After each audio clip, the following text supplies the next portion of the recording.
So hi everyone, we're here. I'm here with Josué in the Parc de la Tête d'Or in Lyon, France. And Josué speaks 6 languages and he's learning German.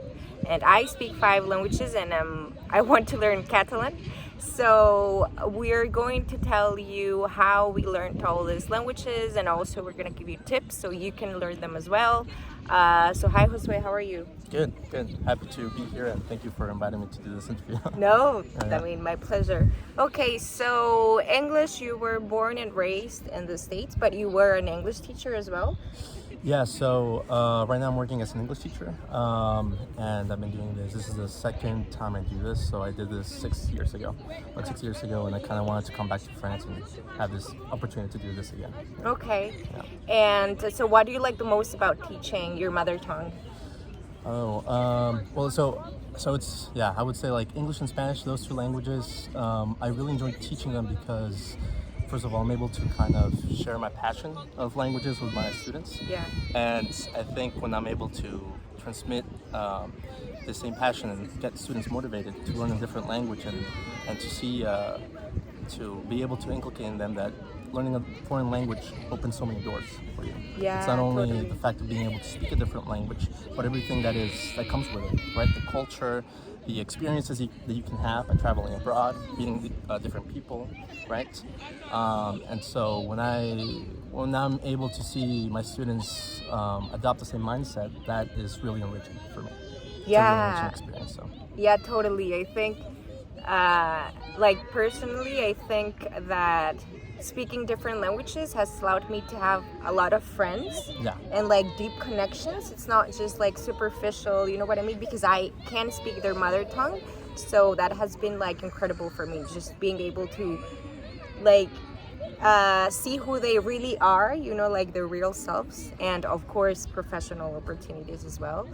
And so, what tips would you give to people that want to learn English? Like, as a teacher, you might have some good tips. Oh, I think it's most important is setting a goal, right? Setting a goal and trying to be constant. So, like, even if you, I think more than anything is asking yourself, why do I want to learn English? There has to be a reason behind it. I think for some people it can be maybe they have family in an English-speaking country. They want to be able to connect with maybe certain cousins or aunts and uncles that they have in that country, particular country, right?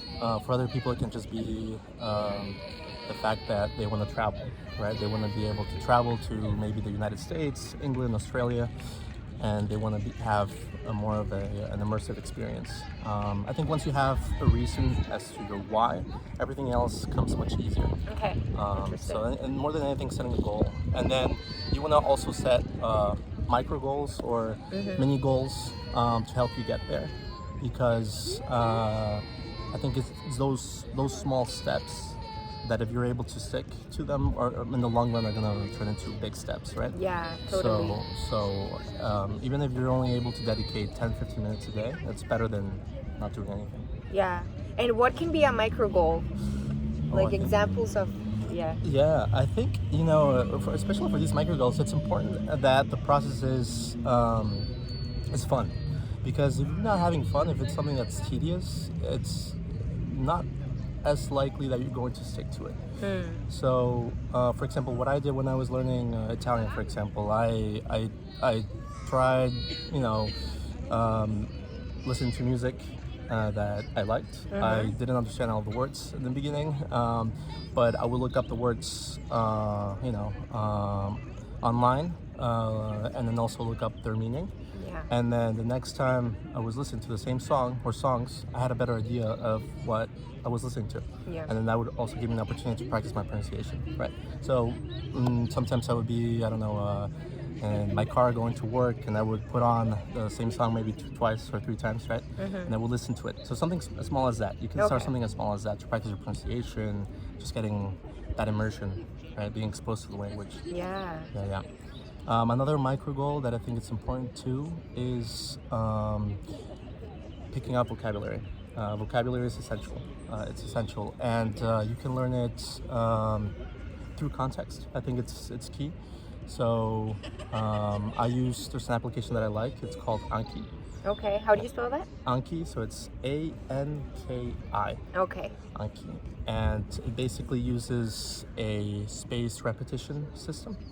And so I learned vocabulary through sentences that were simple, but that would allow me to be able to use these sentences in a conversation Okay.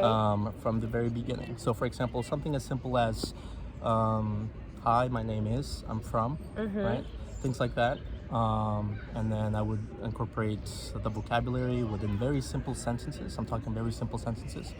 And then the application would quiz me on the days that it thinks that I'm going to forget those words. Okay. So yeah, that's wow. a really effective way of learning vocabulary. So that's an app you can like people can find, Online, in the App Store. in the App Store, Okay, exactly. wow. That I highly recommend. It worked for me, so. Yeah. It sounds super interesting. I didn't know it existed.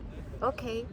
Yeah, like for my side, a tip I would give is reading children books because they're easy to understand and still like you can learn a lot of words. That's how I learned Portuguese. I remember. Cool. I mean, I lived in Brazil, but once I was there, some friends gave me like comic books, Yeah. Turma da Mônica. And like I still remember the words I read there because I was like, oh, what is this? And I don't know, like I had a lot of pictures, so maybe that helped as well. So yeah, just read and start with easy books because if they're like hard, for example, I have an Italian book and it's kind of hard, so I didn't continue reading it because I was like, oh, I don't get anything. Okay. So start with something simple to make sure you actually read the whole thing and keep you keep motivated. Yeah, keep you motivated. Yeah. I think you summed it up well. It's starting with things that are reachable, right? Attainable. Because if you start reading, I don't know, the Misanthrope, right, from the very get-go, if you want to learn French, it's going to be very difficult to understand what's happening even from French native speakers. A book like that is difficult to digest, so I agree with you. Yeah. Starting with content that is comprehensible to you, and that made me think of something else. When I was in college and when I was learning French, there was a book that I read that kind of changed my language learning approach. Ooh, it was okay. called The Natural Approach. The Natural Approach by Stephen Krashen. Okay. And so Stephen Krashen is an American linguist that he became very successful around like the late 70s, early 80s. And his idea of language is that basically adults should go about learning a foreign language the same way or using similar techniques that perhaps, for example, we learned a foreign language when we were babies, right? So being able to, obviously being exposed to language as much as possible and just being immersed and listening to material that is comprehensible. So he had there's a certain term that he uses in his book. It's called comprehensible input. Comprehensible input, and what that entails is you don't need to understand 100% of what you're listening to. But if you're able to understand around 75%, the rest comes with the context. So kind of what you're saying, for example, if your mother tongue is Italian and you're learning Spanish, you already have a good base. Yeah, because, you already have a nice percentage there. Yeah, comprehension. Okay. And then it's finding material that is for your level and then picking up vocabulary as you go along. Okay. And how do you think people can determine like that 70 or 75%? Like how do we know if we're there or not yet? It's just like something you feel like, oh, I'm not getting anything or I'm getting like most of it. Yeah, that's a good question. And sometimes can be a little tricky to kind of to judge. Yeah. I think from my experience right now, learning German has been definitely an eye-opener because all the languages I learned up until this point have been languages that are part of the same family group, so Romance languages. Yeah. And so that is perhaps easier for me to say because, as you know, for example, learning Portuguese as a native Spanish speaker, you come with this approach that, oh, okay, I understand like a lot from the very beginning, even though I'm a beginner. So I'm like kind of like a false beginner, right? Yeah.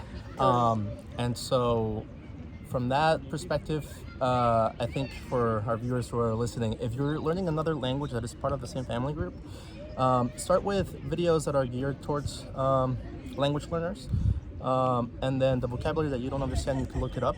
But already there, you should be able to understand, I would assume, right, 60 to 70%. Yeah. If you're going from Spanish to Italian, Italian to Portuguese.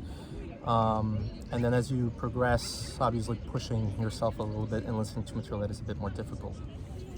For other languages like Japanese, let's say, or German, I think it's really starting with the basics. So it can be something as simple as listening to a 30-second video of two people getting to know each other. Hi, how are you? How old are you? Right, very basic questions that might seem very basic in the beginning, but they're essential to getting, to making progress later on. Okay, wow, So- great.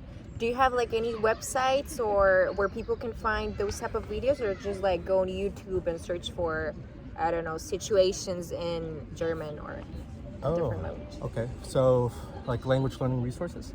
Yeah. Yeah? Okay. I don't know, have you seen the videos on YouTube? They're called like Easy French, Easy Oh, Italian. I have, yeah. Okay. What do you think of them? I mean, I've seen them, but I haven't really, because I'm not learning at this point anymore. yeah, So like, I haven't really looked at them like in detail. So Yeah. I don't know. But they're great because they have subtitles. Okay. And I've had teachers that tell me no subtitles, like subtitles, okay. like try to avoid subtitles. Yeah, But yeah. I think when you're starting off, subtitles can be fundamental. Yeah, and yeah. They also help you work on your reading Totally.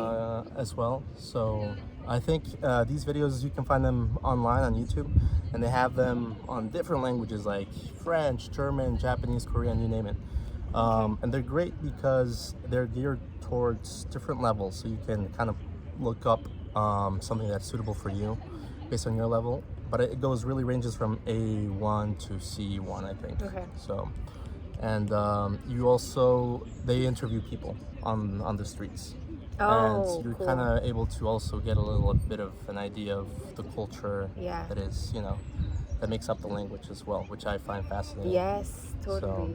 So Okay. this can be hopefully a useful resource. Yeah. Very Yeah. useful resource. And talking about subtitles, there are some people that say like, no, like once you get to like a high level, you don't need them anymore, and like if you do, you're not making the same effort. But I disagree. Like I really like subtitles. I even use them now for English because sometimes there are words I don't understand, right? And I think when you don't understand, like you can't even notice that a word, like I'm not always like, oh, what's that word? Sometimes I just don't hear it because I don't understand it. And when I read it, I'm like, oh, that's a new word. What's that word? And then I know how it's spelled. You know what I mean? Okay. Yeah. Exactly. Because I'm like, how can you tell you don't understand something? Maybe in your head you didn't, like that word wasn't even there. And now when you understand it, it's like, oh, now I notice it. You know what I mean? Exactly. So yeah. like I'm like, I think, I don't know, I love subtitles. And even with there are certain words that sound the same, like for example, there and there in English, right? Yeah. Are we talking about the pronoun? Or are we talking about So it's useful to know how it's written, and as you said, it's like you're reading at the same time. So like, I really like them when possible, and of course, podcasts just in general. And like when I was learning French, I remember that our French teacher, she recommended, I think it's RFI. Oh yes, yeah. And they have a special section for French learners, so it's super useful because it's like, I think they speak like very clear and slowly, And my dad is actually learning French now, and cool. he thinks it's super useful. So he's using it right now? Yeah, So- he uses Duolingo, Okay, yeah. and which actually, well, that's another topic, but like, he hadn't downloaded it because when you do, like, there's this message on the App Store that says like, are you sure you want to continue with the purchase or something, even if it's free? Oh yeah. That Like they makes have you- this message, and that's why he hadn't downloaded. He's like, no, but they're gonna charge me, and I'm like, no, this is just, I don't know why they use purchase, because that scares people. And well, anyway, so now he loves it and he uses it every day. Yeah. So yeah, I totally recommend Duolingo as well. Like when I was learning Portuguese, I used it, and I still remember the words I learned like while using them. And Portuguese is very similar to Spanish, but there are words that are very different, like Yeah, window, that's you know, like janela. Like there's janela, yeah. no way of knowing it's window, right? No. Or ventana, like. So I learned that word there, and when I got to Brazil, I'm like, oh yeah. I mean, you know what I mean, like. Yeah, Duolingo Bird helps you. A lot, yeah. Yeah. So, what do you Okay. think about Duolingo and Babel and all those apps? I think they're great. I think they're great to kind of get started. You know, I had a couple of students last year who used Duolingo, and they would. By the end of the year, I had 3 students. They were really good friends, and they would sometimes compete on who was able to maintain the longest Duolingo streak.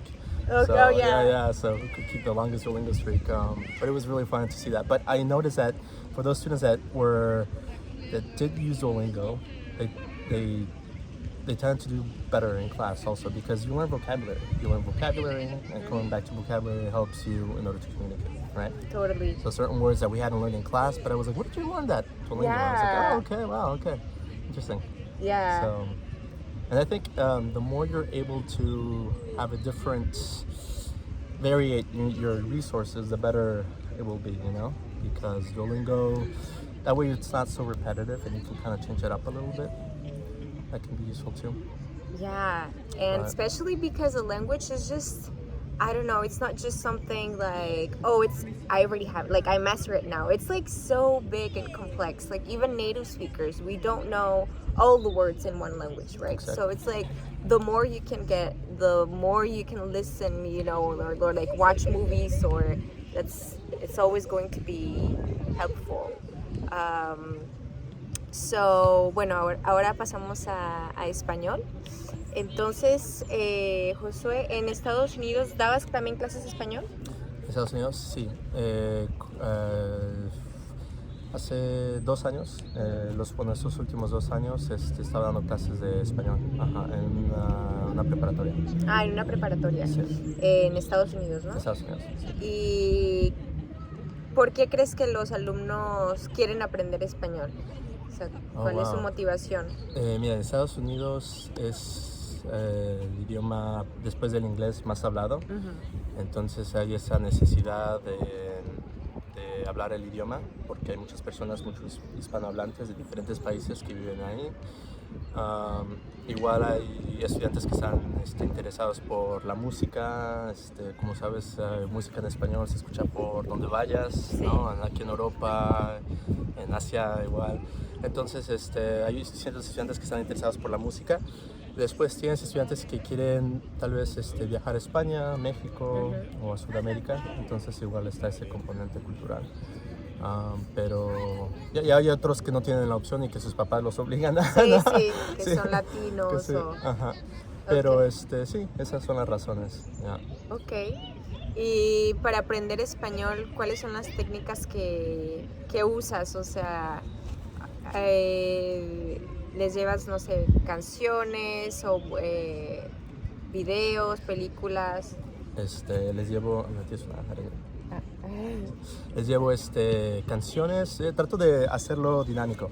Entonces, no enfocarme tanto en la gramática. Vemos la gramática, pero es como... es una herramienta. Me gusta verla como una herramienta y que los chicos igual la vean como una herramienta, pero no enfocarme tanto en la gramática. Más que nada aprender el idioma a través de la cultura. Y sí, vamos a ver un poco de gramática después, pero es tratar de incorporar actividades o contenido que ellos encuentren interesante, ¿no?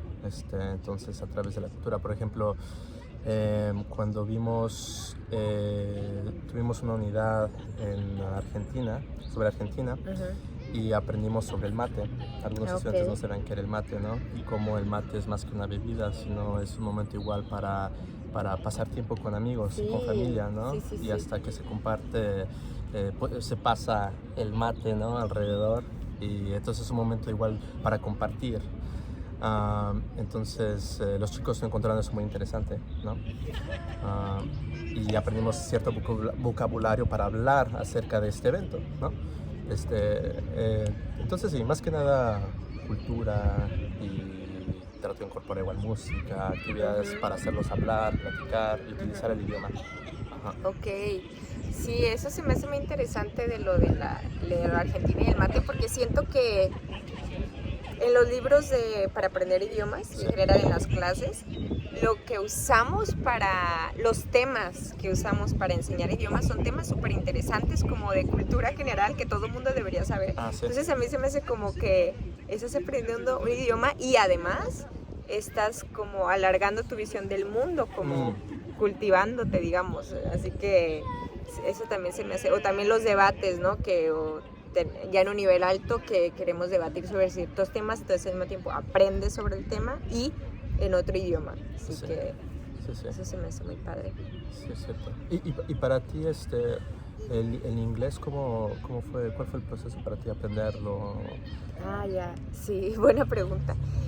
Pues el inglés, mi papá era siempre ha sido profe de inglés, Okay. bueno, y ahora está jubilado, y mi mamá también después fue profe de inglés. Y cuando yo tenía 11 años, mi papá obtuvo una beca Fulbright para ir a hacer el máster en Athens, Ohio. Ok, vamos. Entonces todos nos fuimos para allá. O sea, todos, digo, mi hermano, mi mamá, mi papá y yo. Sí. Y ahí fue donde pues llegué y no sabía nada, ¿no? Lo que sabía en la escuela, pues no, eran Sí. palabritas, o sea, nada que ver. Y la verdad que fue difícil para mí el principio porque pues solo podía sonreír, o sea, estaba como, no sabía qué decían y se me hacía muy difícil. Y también para mí fue un choque importante porque yo en México pues tenía buenas calificaciones, estaba acostumbrada a pues sí, un sistema, ¿no? O sea, es un país, es un sistema educativo y llegué allá y yo me acuerdo que en los exámenes pues todos los reprobaba, o sea, como que para mí fue difícil asimilar como qué está pasando, ¿sabes? Fue un cambio muy fuerte para mí, Sí. pero al mismo tiempo fue muy rápido, o sea, viéndolo desde afuera, ahora Sí. digo, wow, o sea, yo ya en 4 meses ya estaba hablando. Y también mi mejor amiga era de Mongolia, que también estaba exactamente en la misma situación, que su mamá se fue a estudiar el máster. Entonces así, como podíamos, nos comunicábamos y como que juntas íbamos subiendo el nivel de inglés igual. Y así fue. Yo cuando regresé a México, 1 año y medio después, pues ya me di cuenta ahora en secundaria que yo ya era como, o sea, ya hablaba inglés, o sea, ya era como que estaba en el nivel más alto de inglés, Wow. pero fue como que sin darte cuenta, ¿sabes? Sí, todo Y pasó sí, como que, sí, ya hablo rápido, inglés. digamos. Sí. Pero al mismo tiempo, o sea, no fue, pues es 1 año y medio allá, yo estaba chica, o sea, igual me faltaba mucho, o sea, gramática, vocabulario, todo eso. Y ya eso lo fui aprendiendo, pues, que siempre he tenido clases de inglés. Okay. Pero imagino que eso te ayudó el hecho de tener una amiga que estuviera pasando por lo mismo, ¿no? Que no estaba sola, ¿no? Sí. Y tal vez es el proceso un poco más fácil, ¿no? Sí, éramos varios, la verdad, en la clase que nos daban ESL, English as a Second Language, porque esa ciudad es muy conocida por eso, como que van estudiantes extranjeros con sus familias, entonces los niños llegan así. Okay. Y sí, te digo, lo veo y desde fuera digo, wow, sí fue difícil, pero claro que no me arrepiento ni nada, o sea, y es como la base muy grande que tengo de inglés es por eso. O sea, no sé, si no hubiera tenido eso, pues no sé si me hubieran gustado tanto los idiomas, si mi inglés fuera fluido, no sé. Pero bueno.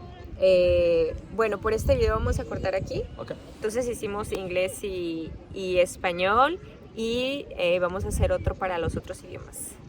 Chao. Chao.